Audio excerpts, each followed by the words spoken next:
کیا یکساں civil code کے خلاف قرآن میں تصور ہے یا نہیں؟ اور جب قرآن میں یہ ہے تو مرکزی حکومت نے جس وقت یہ میمورنڈم داخل کیا، مقدمہ پیش کیا سپریم کورٹ میں، تو ایسے ہی آپ کو ریجیکٹ کر دینا چاہیے، کیونکہ یہ مذہبی معاملہ ہے، مذہبی معاملہ طے ہوتا ہے، اور خاص طور سے مسلم پرسنل اللہ کا جو معاملہ ہے یہ آسمانی معاملہ ہے، یہ زمینی معاملہ ہے ہی نہیں، یہ ہماری بنائی ہوئی ہے ہی نہیں، ہمارا بنایا ہوا قانون ہے ہی نہیں، آسمانی قانون ہے، یہ اللہ کا بنایا ہوا قانون ہے، تو اس کو اسی وقت ریجیکٹ کر دینا چاہیے، لیکن نہیں، ملتوی تو کر دیا، ریجیکٹ نہیں کیا۔ دھیان دیجیے، اور ریجیکٹ نہ کرنے کی وجہ سے آج یہ واویلا ہے۔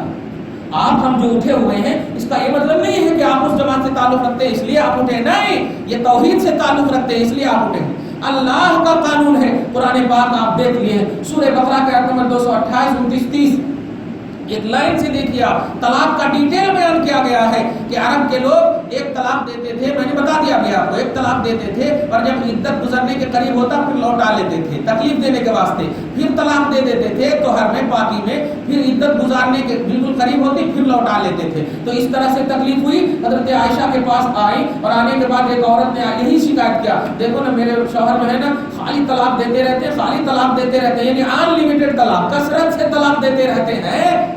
تو اللہ پاک کی رسول کی حبیبہ فرماتی ہے کہ اسی پس منظر میں آیت نمبر 228 اتری، کیا الطلاق مرتان، سنو اے طلاق دینے والے، لوٹانے والے جو پہلو ہیں وہ اب کنڈیشن ہے اللہ کی طرف سے، اب 2 ہی مرتبہ تم طلاق دے سکتے ہو، 2 ہی مرتبہ طلاق دے سکتے ہو۔ اب اگر تیسری طلاق دو گے، آیت نمبر 229-30 میں دیکھیے، تیسری طلاق دو گے تو بیوی ہمیشہ کے لیے نکل جائے گی، اب لوٹانے کی بھی ضرورت نہیں ہوگی۔ دیکھا، یہ قرآن میں ڈیٹیل ہے۔ اب کس بنیاد پر اس کو ریجیکٹ کر رہے ہیں؟ کیا کوئی تنظیم گئی ہے کہ ہم نے یہ قانون بنایا ہے، یا کوئی پرسنل لا گیا ہے کہ یہ پرسنل لا کا قانون ہے، بورڈ کا قانون ہے؟ نہیں، یہ تو اللہ کا قانون ہے کہ بندے نے اگر 3 طلاق دے دیا تو اب فلا تحل له من بعد حتى تنكح زوجا غيره، کہ اب حلال نہیں ہوگی جب تک کہ وہ کسی اور سے نکاح نہ کر لے۔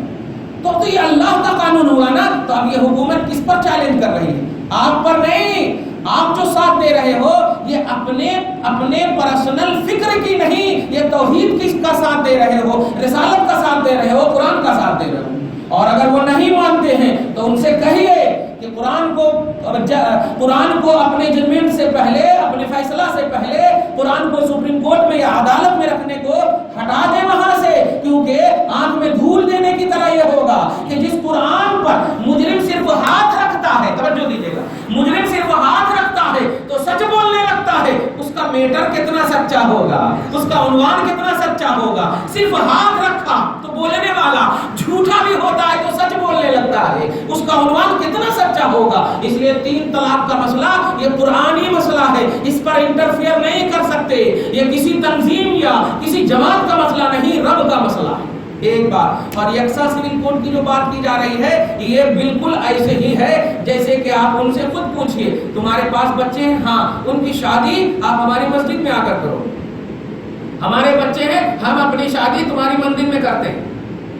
بتاؤ، کہو گے ایسا کیسے؟ وہ مان بھی لیں گے تھوڑی دیر کے لیے کہ مسجد تو پاک صاف رہتی ہے، وہ مان بھی لیں گے تھوڑی دیر کے لیے، لیکن آگ جلانے تو آپ دو گے نہیں، آپ 7 پھیرے کا مسئلہ تو لاؤ گے نہیں، کیونکہ وہ تو اس کے سامنے کہیں گے نا ساکشی کو مان کر کے، آگ کو ساکشی مان کر کے، اور وان ترام سے کیا کیا پڑھتے ہیں، سمجھ رہے نا؟ تو آپ تو یہ تو نہیں جلاؤ گے۔ آپ بتائیے یکساں سول کوڈ کا مطلب UCC سے مطلب یہی تو ہوتا ہے کہ جو میں کر رہا ہوں وہ آپ کرو، جو آپ کر رہے ہیں وہ میں کروں، یہ مطلب وہ ہے نا۔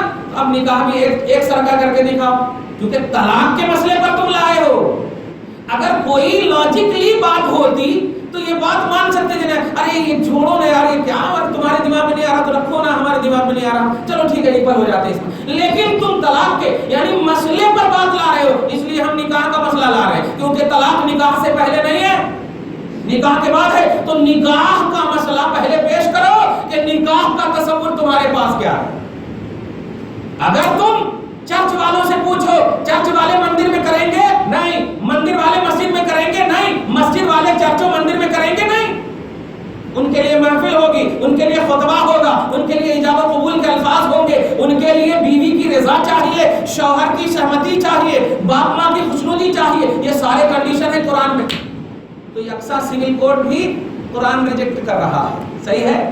تو اب جب قرآن ریجیکٹ کر رہا ہے تو اب سپریم کورٹ میں یہ مقدمہ گیا ہے، سپریم کورٹ میں قرآن رکھا ہوا ہے، اب آپ ایک ہی زبان میں بولو، جہاں تم نے مقدمہ دائر کیا ہے وہاں کے قرآن کو پڑھواؤ اپنے سب سے پڑھے لکھے شخص سے، الحمدوں کے الف سے لے کے والناس کی سین تک۔ ارے دوسرے ہی پارے میں جاؤ گے تو 3 طلاق کا مسئلہ نظر آئے گا، اور تیسرے پارے میں آؤ گے تو یکساں سول کوڈ کی تردید کا مسئلہ ہے۔ یہ نہ سمجھ میں آ گئی بات، الحمدللہ۔ اس لیے یہ کوئی جذباتی پہلو نہیں ہے، یہ جذبات اس لیے آ جا رہے ہیں کہ کیونکہ دیکھو پرسنل اٹیک ہوتا ہے نا، بھائی اخلاق کو تم نے مار دیا ہم خاموش رہے، زکیہ جعفری کو حق نہیں مل رہا ہے خاموش ہے، کیونکہ ایک فرد کی بات ہے، لیکن توحید تو ایک پوری یونٹی کی بات ہو گئی۔ توحید اور رسالت پر ریمارک کرنا اس کا مطلب پورے مسلمان ہی پر، توحید اور رسالت ختم ہو گئی تو مسلمان کہاں رہیں گے؟ ہم مر گئے توحید زندہ رہے گی، توحید اگر مر گئی تو ہم کہاں سے زندہ رہیں گے؟ ہم کہاں سے؟ اسی لیے تو توحید ہی کے مرنے کی وجہ سے تو حسین گئے تھے کربلا، ورنہ اگر ان کو دیکھنا اور جو کرنا ہے کرو جا کر کے، میں اپنا آرام سے کھا رہا ہوں پی رہا ہوں، جنت کی سعادت میرے پاس آئی، کھا رہا ہوں پی رہا ہوں، ہونا چاہیے، لیکن نہیں، اسلام کو بچانے کے لیے گئے، توحید کو بچانے کے لیے گئے، کسی فرد واحد کو بچانے کے لیے نہیں گئے۔ بچانا مقصود ہوتا تو خود کیوں کرتے، خود کیوں جا کر شہید ہوتے؟ کہنا یہ ہے کہ مسلم پرسنل لا کا جو آپ ساتھ دے رہے ہیں یہ کسی بورڈ کی وجہ سے نہیں ساتھ دے رہے ہیں، اللہ کی وجہ سے ساتھ دے رہے ہیں، توحید اور سنت کی وجہ سے ساتھ دے رہے ہیں، یہ قرآنی فیصلے پر چیلنج ہوا ہے، ہم نے قرآن سے بتایا۔ اب یکساں سول کوڈ کا پہلو دیکھیے، لا اکراہ فی الدین، تم یکساں سول کوڈ کی بات اسی لیے نہ کر رہے ہو کہ مسلمان کی عورتوں کو حقوق نہیں دیے گئے ہیں، حقوق نہیں دیے گئے ہیں، تو یہ آیت نمبر 256 کا ایکسپلین کر کے بتاؤ۔ آیت نمبر 256 کا پہلا چیپٹر پہلا ٹکڑا بتا رہا ہے لا اکراہ فی الدین، دین اسلام میں کوئی ظلم کا پہلو ہی نہیں، دین اسلام میں زور زبردستی اور ظلم کا پہلو ہی نہیں ہے۔ تو اب بتاؤ اللہ چپ کے بول رہا ہے اور سپریم کورٹ میں چپ کے رکھے سو ہے، صحیح ہے کہ نہیں؟ جب قرآن میں اسلام کے بارے میں اتنا مہذب درس دیا جا رہا ہے کہ قرآن وہ کتاب ہے، یہ اعلان کر رہا ہے اے مذہب اسلام میں پلنے والوں تیرا مذہب بڑا اعلیٰ ہے، اس میں کوئی زور زبردستی نہیں ہے، چاہے وہ مرد ہو یا عورت ہو۔ لیکن میں کھل کر بول دوں جتنا سمان اسلام میں عورت کو دیا گیا ہے مردوں کو بھی نہیں دیا گیا ہے، نوٹ کرنا جملہ، مردوں کو بھی نہیں دیا گیا ہے۔ بتائیے سورہ رجال قرآن میں نہیں ہے، رجال مانے مرد اور نساء مانے عورت، سورہ نساء قرآن میں ہے، جملے پہ غور کر رہے ہیں؟ سورہ نساء ایک پورا پارا قرآن میں ہے، توجہ دیجئے، سورہ نکاح قرآن میں نہیں ہے، سورہ طلاق قرآن میں ہے۔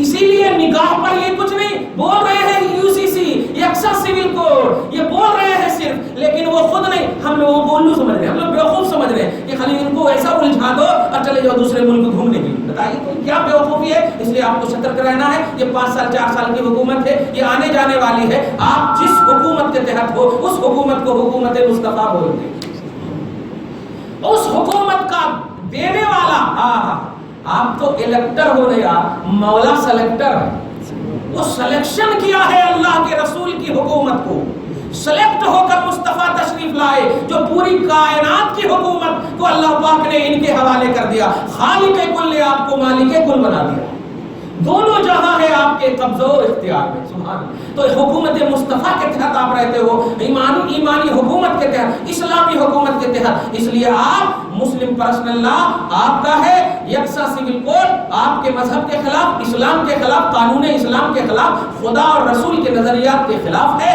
اس کی آپ مکمل بائیکاٹ، اس کی مکمل تردید فکری طور پر، توحیدی طور پر، ایمانی طور پر آپ کو کرنا ہے ہمیشہ کے لیے۔ آپ اس کو کسی تنظیم کی بنیاد پر کہ تنظیم والے بورڈ والے خوش ہو جائیں گے ایسا نہیں، اللہ اس کا رسول خوش ہوگا اگر آپ نے یکساں سول کوڈ کا رد کیا، مسلم پرسنل لا کا تحفظ کیا۔ دعا ہے پروردگار عالم آپ کو ہم سب کو اسی فکر کے ساتھ زندہ تابندہ رکھے، اسلام کی حفاظت، مسلمان کی حفاظت، ان کی عزت و آبرو کی حفاظت، ماں باپ کی عزت و آبرو کی حفاظت، گھر بار کی عزت و آبرو کی حفاظت، افراد امت مسلمہ کی عزت و آبرو کی حفاظت فرمائے۔ پروردگار ہم سب کو ایک نیک متحد و متفق ہو کر توحید و رسالت کا پیغام دینے والا، پیغام لینے والا، سننے والا ہم سب کو ایسا بندہ بنائے۔ یا اللہ ہم میں جو بیمار ہیں شفا عطا فرما، جو بارے قرض میں مبتلا ہیں قرض سے سبک دوشی عطا فرما، جو بے روزگار ہے روزگاری عطا فرما، جو گھر بار میں بہنیں، مائیں، بیٹیاں بچے بچیاں پریشان حال ہیں ان کی پریشانیوں کو دور فرما، جو نیک اور جائز تمنا ہے پوری فرما، حاضرین کی حاضری کو قبول کرتے ہوئے خصوصیت کے ساتھ آج کے اس خصوصی درس کے فیوز و برکات کو ان سب کو ہم سب کو عطا فرماتے ہوئے گھر بار میں بھی برکتوں کو معمور کر دے، گھر بار میں برکتوں سے معمور فرما۔ وصلی اللہ تعالی علی خیر خلقہ محمد وآلہ واصحابہ اجمعین برحمتک یا ارحم